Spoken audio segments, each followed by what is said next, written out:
ஆனால் இப்போ இது நாள் வரைக்கும் உங்களுக்கு எஃப்டி, ஜிபிஎஃப், இபிஎஃப், பிபிஎஃப் இதெல்லாம் பற்றி பேசிகிட்டு இருந்தேன். இந்த பதிவில் வந்து இது எஃப்டி லேடரிங் பற்றி பேச போகிறேன்.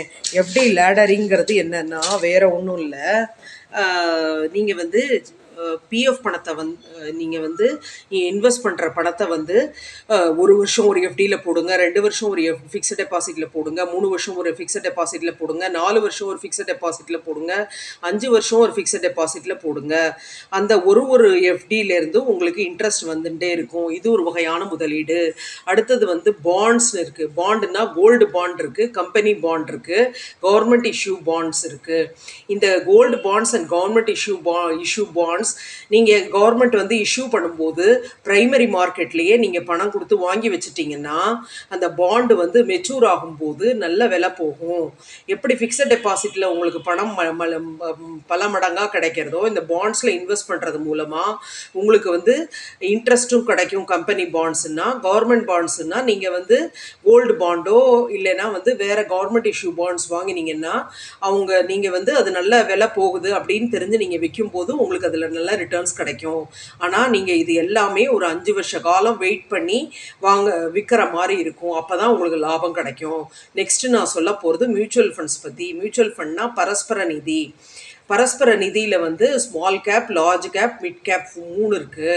இந்த large cap, mid cap, small cap இது 3லையும் நீங்கள் ஒரே டயத்தில் ஒரு 2 லட்சத்தை பிரித்து ஈக்குவலாக பிரித்து 3 ஃபண்டில் இன்வெஸ்ட் பண்ணலாம்.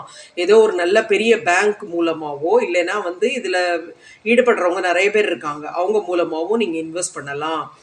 நீங்கள் வந்து இதை வந்து ஒரு பெரிய அமௌண்ட் வச்சு இன்வெஸ்ட் பண்ணலாம், அல்லது 3 பகுதியாக, அதாவது இல்லைன்னா மாதம் 10,000, 20,000, 30,000 அந்த மாதிரி பிளான் பண்ணி மாதம் அந்த பணத்தை நீங்கள் மியூச்சுவல் ஃபண்ட்ஸில் போட்டுட்டு வரலாம்.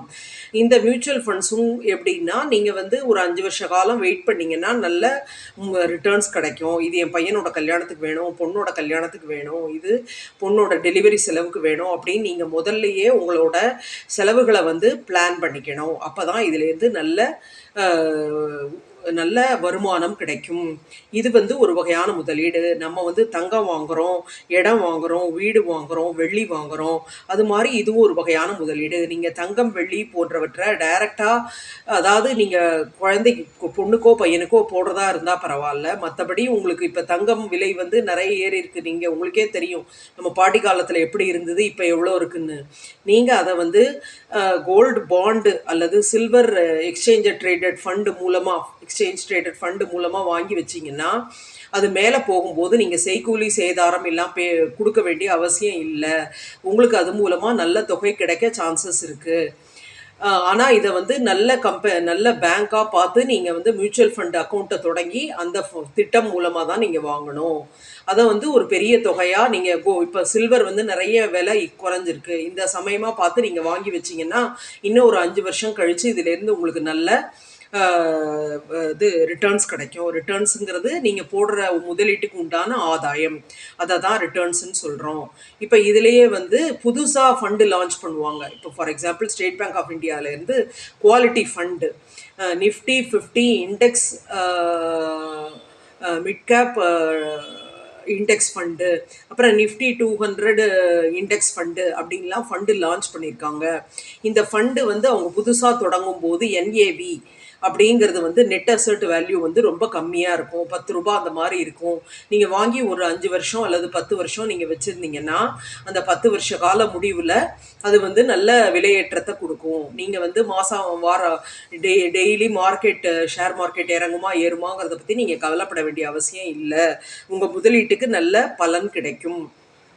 ஆனால் இது எல்லாமே வருமான வரிக்கு உட்பட்டது. நீங்கள் எவ்வளோ வருமானம் பெறுறீங்களோ, நீங்கள் எந்த வருஷம் வாங்குறீங்களோ, நீங்கள் வாங்கும்போது டேக்ஸ் வராது. ஆனால் வந்து minimum charges from mutual fund companies வரலாம். ஆனால் விற்கும்போது நீங்கள் எத்தனை வருஷம் கழித்து விற்கிறீங்கிறத பொறுத்து நீங்கள் வந்து டேக்ஸை கட்டிட்டு மீதி பணத்தை நீங்கள் வந்து பெற முடியும்.